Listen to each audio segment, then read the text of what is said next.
आठवीतील सर्व विद्यार्थ्यांना नमस्कार. या तासाला आपण सूट व कमिशन या प्रकरणाला सुरुवात करूया. आपल्याला तर माहीतच इयत्ता 7वीमध्ये आपण शिकला आहात शेकडेवारी. या शेकडेवारीची थोडक्यात उजळणी आपण या तासाला करून घेणार आहोत आणि मग आपल्या सूट व कमिशन या पाठाला सुरुवात करूया. आपल्याला या ठिकाणी दिसतंय प्रश्न दिलेला आहे, रिकाम्या चौकटीत योग्य संख्या लिहा. 12/100 म्हणजे शेकडा किती? बघा बरं, अगदी बरोबर आहे. 12/100 म्हणजे शेकडा 12. आणि याचा अर्थ शेकड्याचं चिन्ह देऊन आपण कसं लिहू शकतो? शेकडा 12 म्हणजे अगदी बरोबर 12%. दुसऱ्या उदाहरणात पाहूया आपण. दुसरं उदाहरण आहे शेकडा 47. शेकडा 47 ही संख्या कशी लिहायची? अंशात काय लिहिणार आहे आणि छेदात काय लिहिणार आहे? छेदात लिहायचं आहे 100. ज्यावेळी आपण शेकडा म्हणून एखादी संख्या लिहितो त्यावेळी त्याचा छेद 100 आहे असं समजूया आणि अंशामध्ये लिहायचं आहे 47. म्हणजे शेकडा 47 याचा अर्थ 47/100. 86% अर्थ काय आहे सांगा बरं? छान, 86/100. Very good. आता 300चा शेकडा 4. चा या शब्दाचा अर्थ लक्षात घ्या. चा म्हणजे पट, गुणाकार. मग 300चा 4% याचा अर्थ 300 गुणिले आता शेकडा 4 म्हणजेच 4/100. आता आपण जर 300 गुणिले 4/100 हे सोडवलं तर छेदामध्ये 100ने भाग 100चे 2 शून्य आणि अंशामध्ये 300 मधले 2 शून्य यांचा भाग जाईल. आता अंशात उरेल 3. 3 गुणिले 4 म्हणजे 12. म्हणजे 300चा शेकडा 4 आला 12. त्याचप्रमाणे आता पुढचं उदाहरण बघूया. 1700चे 15%. चे म्हटलं की आपल्याला माहिती आहे पट किंवा गुणाकार. मग 1700 गुणिले आता 15%. 1700चे 15%. चे म्हटलं की आपल्याला माहिती आहे गुणाकार. मग 1700 गुणिले 15% कसं लिहिणार आपण? 15/100. अगदी बरोबर आहे. आणि मग भाग लावला तर या 2 शून्याला हे 2 शून्य गेले म्हणजे 17 गुणिले 15. 15 सत्ती 105 चले 10 आणि 15 गे 15 आणि 10 25. म्हणजे उत्तर आलं 255.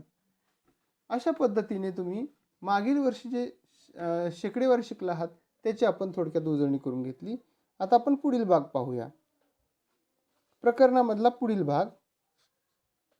आता या ठिकाणी आपल्याला दिसतंय एक उदाहरण आपल्यासमोर दिलेलं आहे की जून आणि जुलै महिन्यामध्ये एका दुकानदाराने कशी विक्री केली.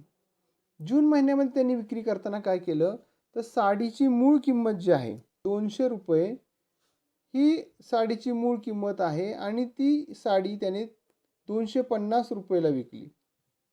अशा वेळी त्याला एका साडीवर किती नफा झाला? अगदी बरोबर 50 रुपये. पण विक्री केलेल्या साड्या त्याच्या 40च आहेत. त्यामुळे त्याला 40 गुणिले 50 असं जून महिन्यामध्ये 2000 रुपये नफा झालेला आहे. ठीक आहे. आता जुलै महिन्यामध्ये त्याने काय केलं तर एक युक्ती केली. त्याने त्या साड्यांचा सेल लावला. म्हणजे 250ला विकण्याऐवजी ती साडी त्याने 230 रुपयाला विकायला सुरुवात केली. म्हणजे 20 रुपये त्याने काय केले साडीची विक्री किंमत कमी केलेली आहे. अशा वेळी त्याला 50 रुपयाऐवजी 30 रुपये नफा एका साडीवर झाला. मात्र त्याच्या 100 साड्या खपल्या गेल्या आणि मग जुलै महिन्यामध्ये 30 याप्रमाणे 100 साडीवर 3000 रुपये हा त्याला नफा झालेला आहे. मग आता दोन्हीमध्ये आपण बघितलं तर विक्री किंमत ही त्याने कमी केली पण नफा मात्र त्याचा वाढलेला आहे. म्हणजे ही एक युक्ती आहे दुकानदाराची की विशिष्ट किमतीवर किंवा विक्री किमतीवर सवलत देऊन सेल लावून दुकानदार आपला खप वाढवत असतो. यालाच आपण सूट असं म्हणतो. अनेक दुकानांमध्ये आपण अशा पद्धतीने 50% ऑफ ऑर सेल असे बोर्ड तुम्ही पाहिलेले असतील आणि त्याकडे तुम्ही आकर्षित पण झालेला असाल. आता आपण हे शिकूया की वस्तूवर त्या वस्तूची किंमत छापलेली असते. आपण बघतो प्रत्येक वस्तू असेल त्याच्यावर त्याची किंमत प्रिंटिंग केलेली असते, छापलेली असते. तिला त्या वस्तूची छापील किंमत असं म्हणायचं आहे. मार्क्ड प्राइस, छापील किंमत. पण वस्तू विकताना मात्र दुकानदार काय करतो, की छापील किमतीवर आवश्यक तेवढी रक्कम कमी घेतो. म्हणजे समजा छापील किंमत 250 आहे, तर तो त्याच्यावरती सवलत देत असतो आणि तेवढी रक्कम कमी घेत असतो. 250 ऐवजी 200 घेतो, 230 घेतो. मग अशा वेळी 250 ऐवजी समजा 230 रुपये घेतले, तर 20 रुपये कमी घेतले. या कमी घेतलेल्या रकमेलाच म्हणायचं सूट किंवा डिस्काउंट. हे लक्षात घ्या. वस्तू विकताना दुकानदाराने छापील किमतीपेक्षा जेवढी रक्कम कमी घेतली त्या रकमेला सूट किंवा डिस्काउंट असे म्हणतात. हे आपण समजून घेऊया. मग आपल्याला सूत्र सांगता येईल की विक्री किंमत कशी काढायची. तर छापील किमतीतून दुकानदाराने कमी केलेली किंमत किंवा सूट जर वजा केली तर आपल्याला त्या वस्तूची विक्री किंमत मिळत असते. हे लक्षात आलंय सगळ्यांच्या. ठीक आहे. आता या सूट जे दिली जाते ती नेहमीच्या पद्धतीमध्ये शेकडेवारी दिली जाते. म्हणजे 10%, 5%, 20%, 50%, कधी कधी 90% अशा पद्धतीने सुट्टीचा दर हा निश्चित केला जातो आणि तो शेकडेवारीत निश्चित केला जातो. आता या तक्त्यात आपण समजावून घेऊया. पहिल्या कॉलममध्ये आपल्याला दिसतंय, पहिल्या स्तंभात शेकडा सूट किती दिलेले आहे ते दिलेलं आहे. आता जर शेकडा सूट 20% आहे तर याचा अर्थ काय. याचा अर्थ असा की छापील किंमत जर 100 रुपये असेल, छापील किंमत जर 100 रुपये असेल तर 20% म्हणजे 20 रुपये ही सूट दिलेली आहे.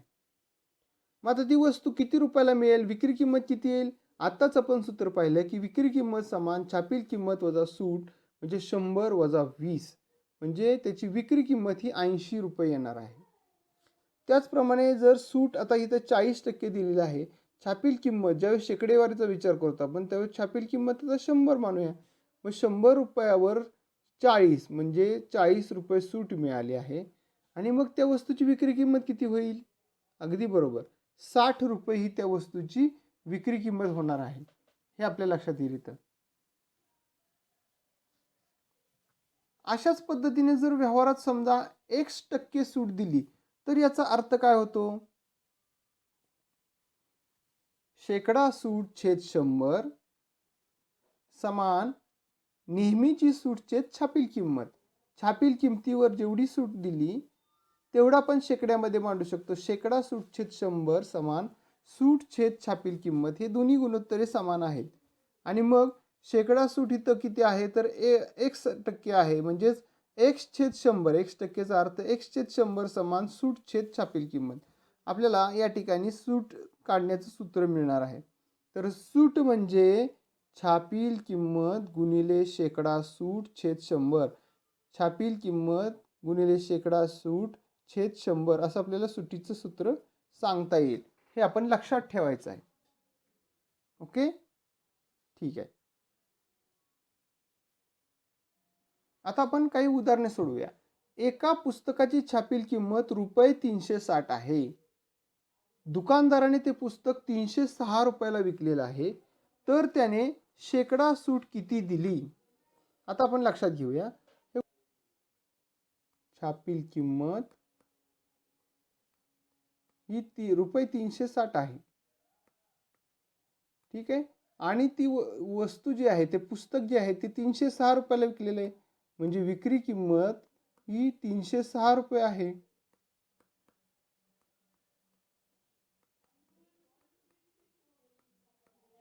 आता आपल्याला काढायचं ती शेकडा सूट. आधी आपण सूट किती मिळाली ते सूत्राने काढूया. आपल्याला सूत्र काय माहित आहे बघा. सूट समान छापील किंमत वजा विक्री किंमत.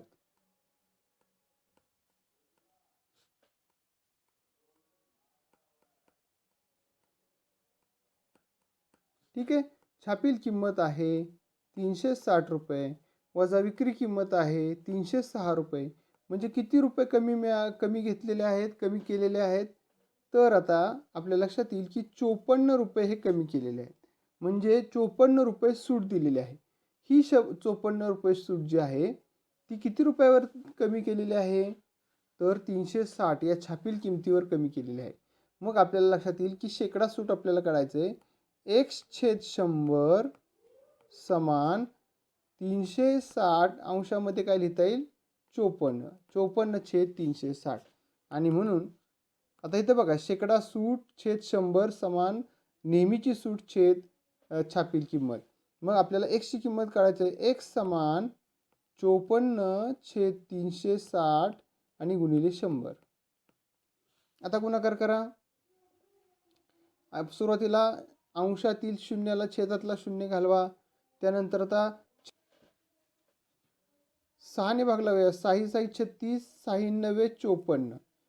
आता अजून बघा, 3 ने भाग जाईल. 3 दुने 6, 3 त्रिक 9. 2 ने भाग घालवा. बे क बे, बे पंचे 10. म्हणजे 3 पंचे 15. एक्स बरोबर 15 आलं. याचा अर्थ शेकडा सूट 15 आहे. शेकडा सूट 15.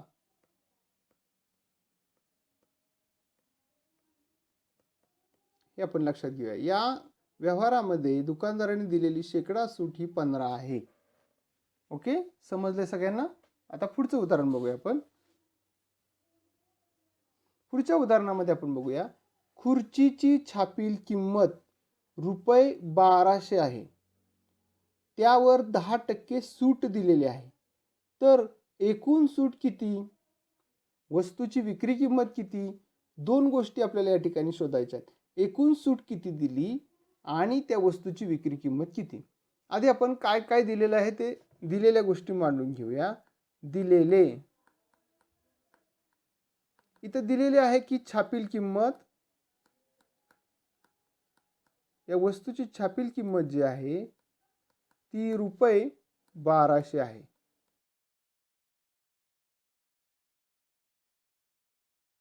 10% सूट दिलेले, शेकडा सूट ही 10% आहे. ओके, मग आपल्याला कसं मांडता येईल बघा.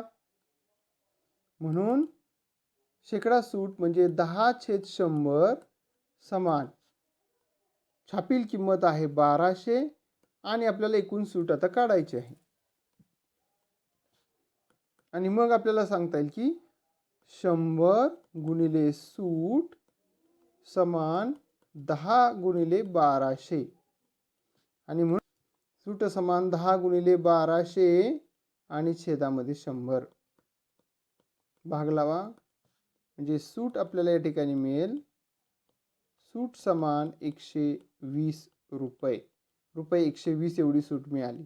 म्हणजे एकूण सूट जी दुकानदारांनी दिलेली आहे ती रुपये 120 आहे. आता पुढच्या उदाहरणाच्या पुढच्या भागामध्ये काय विचारलंय बघा. पुढच्या भागामध्ये विचारलंय की वस्तूची विक्री किंमत किती. आपल्याला माहित आहे विक्री किंमत कशी काढायची. विक्री किंमत ही कशी मिळेल आपल्याला? तर वस्तूच्या छापील किमतीतून सूट वजा करायची आहे. छापील किंमत वजा सूट म्हणजे 1200 रुपयाची ती वस्तू आहे आणि त्यातून 120 रुपये वजा केलेले आहेत. म्हणजे आपल्याला किती मिळेल बघा. रुपये 1080 ला वस्तू ही विकली गेलेली आहे. म्हणजेच खुर्चीची विक्री किंमत ही रुपये 1080 आहे. तर खुर्चीवर दिलेली सूट ही रुपये 120 आहे. ठीक आहे, पुढील उदाहरण बघूया आपण. तिसरं उदाहरण आहे, छापील किमतीवर 20% सूट देऊन सुद्धा एक साडी रुपये 1120 रुपयांना विकली. सूट देऊन सुद्धा एक साडी रुपये 1120 रुपयाला विकली. तर त्या साडीची छापील किंमत किती? काय दिलेले आपल्याला? त्या वस्तूची विक्री किंमत दिली, साडीची विक्री किंमत दिलेली आहे. विक्री किंमत रुपये 1120 आहे. बरोबर आहे. आता वस्तूवर दिलेली शेकडा सूट, शेकडा सूट ही 20 आहे. म्हणजे 100 रुपये खरेदीवर 20 सूट. याचा अर्थ शेकडा विक्री आपल्याला काढता येईल. शेकडा विक्री आहे 100 वजा 20 किती येणार आहे? 80. शेकडा विक्री 80 आहे. शेकडा छापील किंमत 100 असताना शेकडा विक्री आहे 80, तर हे समान छापील किंमत, आता विक्री किंमत 1120 आहे. विक्री किंमत 1120 असताना छापील किंमत किती? आपण एक्स मानूया. परत एकदा मी सांगतो. ज्यावेळी शेकडा छापील किंमत 100 आहे, त्यावेळी शेकडा विक्री किंमत 80 आहे. तर शेकडा विक्री किंमत 1120 असताना छापील किंमत आपल्याला एकूण काढायची आहे. तर आपण हे सोडवूया. 80 गुणिले एक्स समान 1120 गुणिले 100, म्हणून एक्स समान 1120 गुणिले 100 आणि छेदात 80. आता बघा, भाग लावून बघूया. शून्याला शून्य घालवा, 8ने भाग लावा. 8 एके 8 आणि 8 चौक 32. 140 गुणिले 10 म्हणजे एक्सची किंमत आपल्याला मिळाली. 140 गुणिले 10 म्हणजे रुपये 1400. आता रुपये 1400 काय मानलेले आपण? त्या साडीची छापील किंमत. ठीक आहे, हे आपल्याला समजलेलं आहे. आता पुढील उदाहरण सोडूया आपण. पुढील उदाहरण, चौथं उदाहरण बघूया. यामध्ये दुकानदार एक वस्तू काही किमतीला विकायचे मनाशी ठरवतो. वस्तूची किंमत त्याने ठरवलेल्या किमतीपेक्षा तो 30% वाढवून छापतो. वस्तू विकताना ग्राहकास 20% सूट देतो. तर दुकानदारास त्याने ठरवलेल्या किमतीपेक्षा किती टक्के अधिक किंमत मिळते हे काढा. आता इथं आपण विचारात घेऊया. दुकानदाराने ठरवलेली किंमत 100 रुपये आहे आणि त्याने 30% वाढवून ती किंमत विकलेली आहे. म्हणजेच 30% वाढवून ती छापलेली आहे. तर शेकडा छापील किंमत आपल्याला किती मिळेल? शेकडा छापील किंमत ही आपल्याला मिळणार आहे रुपये 130. आता या शेकडा छापील किमतीवर सुद्धा तो दुकानदार ग्राहकाला 20% सूट देतो. म्हणजे किती सूट दिली? शेकडा सूट आपण काढूया. शेकडा सूट 20% आहे. म्हणजे 130 वर 20% म्हटल्यावर किती बघा? 130 गुणिले 20/100 म्हणजे आपल्याला किती सांगता येईल बघा? 13 दुने 26 रुपये हे त्याने 130 रुपयावर सवलत दिलेली आहे. म्हणजेच आता 130 रुपये छापील किमतीची वस्तू त्याने कितीला विकली? तर विक्री किंमत समान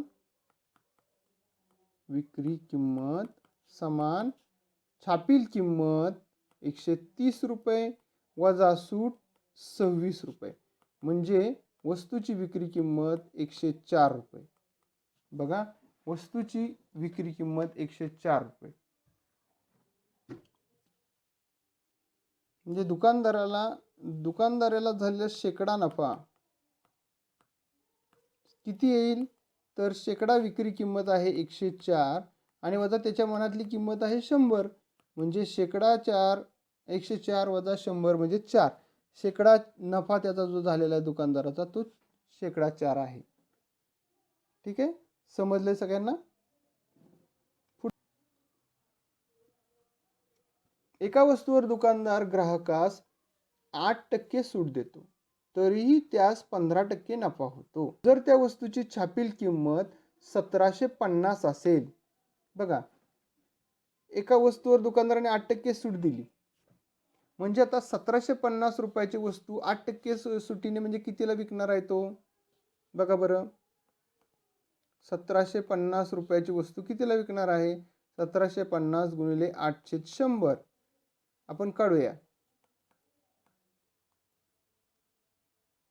5 दुने 10, 5 त्रिक 15, 5 5 25, बेकबे बेचोक 8 आणि आता 4 गुणिले 35, 4 पंचे 20, हातच्याले 2, 4 त्रिक 12 आणि 2 14.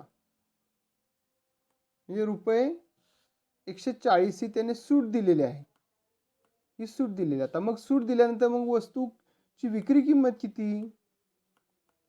विक्री किंमत, या वस्तूची विक्री किंमत आहे 1750 वजा 140 म्हणजे किती आलं बघा? 1610 रुपये ही त्याची वस्तूची विक्री किंमत आहे. आता इथं आपल्याला दिलं की 1610 रुपयाला वस्तू विकून सुद्धा त्याला 15% नफा झालेला आहे. ते एक आपण लक्षात घेऊया. 15% नफा झाला याचा अर्थ वस्तू कितीला खरेदी केली होती ते आपण लक्षात घेऊया. नाही, खरेदी किंमत समजा 100 आहे आणि 15% नफा आहे, तर विक्री किंमत किती झाली? तर त्या वस्तूची विक्री किंमत झालेली आहे 115 रुपये. मग आपण आता विचारात घेऊया की आपल्याला इथं खरेदी किंमत काढायची. 115 विक्री असताना खरेदी किंमत 100 असते. शेकड्याची तुलना करूया आपण. 115 विक्री असताना 100 रुपये खरेदी असते. तर 1610 रुपये विक्री किंमत असताना खरेदी किंमत किती? अशा पद्धती आपण सोडवूया. आता मग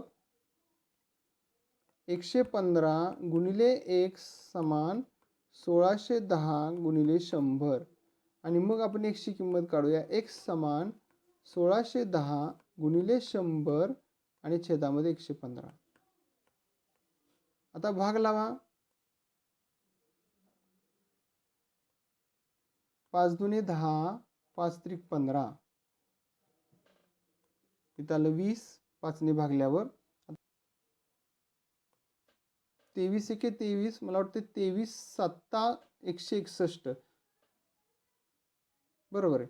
23 सत्ता 161 आणि वरचा 0 म्हणजे 70. 70 गुणिले 20 म्हणजे एक्सची किंमत आली 7 दुनी 14 आणि वर 2 शून्य रुपये 1400. काय आलं हे रुपये 1400? तर त्या दुकानदाराची ती वस्तू खरेदी केलेली किंमत आहे. खरेदी किंमत आहे. त्या वस्तूची खरेदी किंमत किती आहे? रुपये 1400 आहे. ओके, समजले सगळ्यांना? आता एवढी उदाहरणे समजल्यानंतर आपण सर्वांनी सूट व कमिशन या प्रकरणातला सराव संच 9.1 सोडवायचा आहे. धन्यवाद.